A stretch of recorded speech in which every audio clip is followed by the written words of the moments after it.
Hello বন্ধুরা, কেমন আছো তোমরা সবাই? আশা করি সবাই খুব খুব ভালো আছো, আর আমিও অনেক ভালো আছি। আজকে কিন্তু আবারও চলে এসেছি তোমাদের সাথে নতুন একটা রান্নার ভিডিও নিয়ে।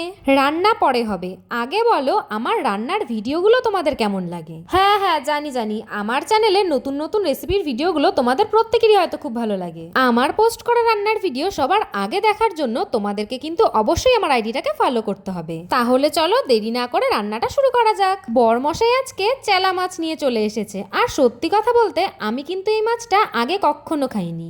আচ্ছা, এই মাছটাকে তোমরা কি নামে চেনো আমাকে কিন্তু অবশ্যই জানিও। এই গরমের স্পেশাল খাবার আলু বেগুন দিয়ে চেলা মাছের একদম সিম্পল ঝোল বানাবো আমি। প্রথমেই কিন্তু আলু আর বেগুনগুলোকে একদম পাতলা পাতলা করে কেটে নিয়েছি। এরপর পরিমাণ মতন লবণ আর হলুদ মাখিয়ে মাছগুলোকে কিন্তু ভালো করে আমি ভেজে নিয়েছি।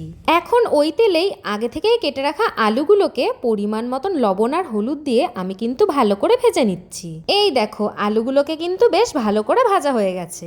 ভাজা আলুগুলোকে তুলে রেখে ওই তেলেই এখন আমি ফোড়নে দিয়ে দিচ্ছি তেজপাতা, শুকনো লঙ্কা, কালো জিরে আর বেশ কিছুটা পরিমাণে মেথি। ফোড়নটাকে ভালো করে ভেজে নিয়েই এখন আমি এর মধ্যে দিয়ে দিচ্ছি আগে থেকেই কেটে রাখা বেগুনগুলোকে। পরিমাণ মতন লবণ আর হলুদ দিয়ে বেগুনগুলোকেও কিন্তু আমি ভালো করে ভেজে নিচ্ছি। বেশ কিছুক্ষণ সময় ধরে বেগুনগুলো ভেজে নেওয়ার পর এখন কিন্তু আমি এর মধ্যে আগে থেকেই ভেজে রাখা আলুগুলোকেও অ্যাড করে দিচ্ছি। আলু আর বেগুনগুলোকে একসাথে আবারও ভালো করে ভেজে নিয়েই আমি এখন এর মধ্যে অ্যাড করে দিচ্ছি পরিমাণ মতন জিরের গুঁড়ো, লঙ্কার গুঁড়ো, স্বাদ মতন চিনি। সমস্ত কিছু আবারও ভালো করে নেড়ে চেড়ে আমি তো এখন এর মধ্যে দিয়ে দিলাম বেশ কিছুটা পরিমাণে জল। চলো ঝোলটা ফুটতে ফুটতে আমি আমার প্রিয় কিছু দিদিভাইদের নাম তোমাদের সাথে শেয়ার করি। মিঠু দাস দিদিভাই বলছে তোমাকে আমার খুব ভালো লাগে, আর তোমার গলার ভয়েসটাও খুবই সুন্দর। থ্যাংক ইউ সো মাচ দিদিভাই। রিনা সরকার দিদিভাই বলছে দিদিভাই আমি তোমার ভিডিওগুলো সব সময় দেখি, খুব ভালো লাগে তোমার রান্নাগুলো। থ্যাংক ইউ সো মাচ দিদিভাই। ঝুমা দিদিভাই আমাকে কমেন্ট করেছে যে তোমার কাছ থেকে এই প্রথম মাশরুম রান্না করা শিখলাম বোন, খুব ভালো লাগলো। থ্যাংক ইউ সো মাচ দিদিভাই।